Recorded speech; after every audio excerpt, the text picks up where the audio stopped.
between the two centers. Okay, is this clear, guys? Okay, now we will talk about G.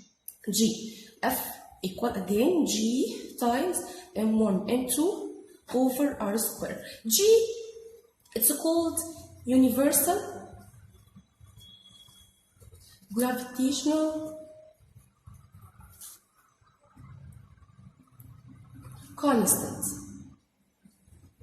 Okay, so this means that G has a constant value. G has a constant value. So G equal 6.67 times 10 power negative 11. Okay, if you want to get the units of G, okay, let's get G from this relation.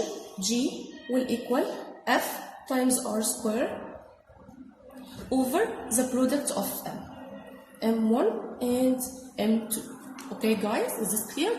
And we know that the unit of force is Newton, and unit of R it's a distance, so the unit will be meter but square. Okay, and what is this?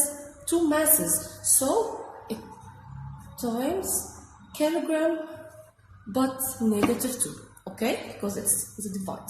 Okay, so the units of universal gravitational constant, it will be Newton times meter square times kilogram but power negative 2. Power what? Negative 2. Okay, if you wanted to get another unit of the universal gravitational force, okay, we will have to get the units of N, Newton. Okay, it is the unit of force, right? And the force equal MA, mass time acceleration, and A, it's equal V over T. So V will be D over T squared. So if you wanted to get the mass of the forces that it's equal, the units of forces that is equal Newton, it will be, what is this? Kilogram times the distance meter times T squared times square. So it will be second negative 2. Okay, and express Newton by kilogram times meter times second per square negative 2. So G will equal Newton meter square kilogram negative power negative 2.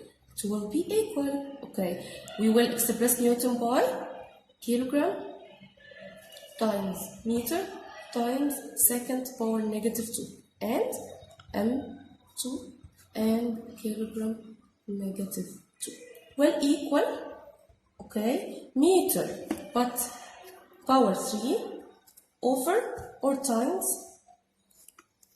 what is this? Meter, okay, and what is this? Kilogram and kilogram but power negative 2, it will give me kilogram power negative 1. Okay, guys, and times seconds but power negative 2. So it will be meter square kilogram power negative 1 and second power negative 2. Or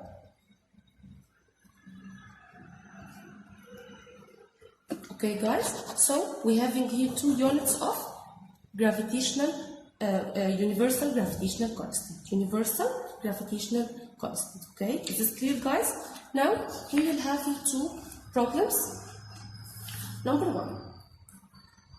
Okay, if you wanted to get the attraction force between two objects, okay, I wanted to get the attraction force between two objects. This object, one is the Earth and the 2 is a satellite.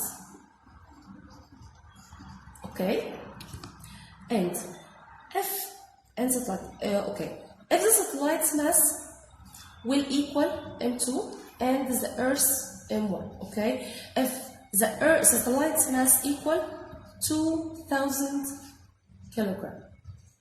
Okay, if it rotates around the Earth, the satellite rotates around the Earth. Okay, at a height. So if we're having here Earth with a mass M1 and having here a satellite, the satellite rotates around the Earth. Okay, the satellite rotates around the Earth. Okay, with a mass M2, with that its mass equal 2,000 kilogram.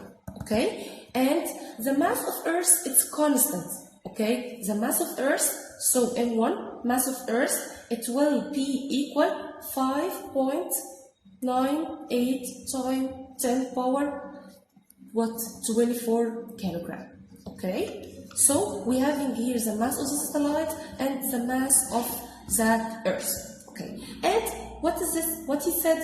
If it rotates around the Earth, if it rotates around the Earth, okay, at a height equal the radius of the Earth. So at a height equal the radius of the Earth, okay? So it will be 2r, the radius of the Earth and the distance between, or the height between the satellite and the Earth's surface, okay guys? So it will be 2r, 2 times the radius of the Earth, 2 times the radius of the Earth.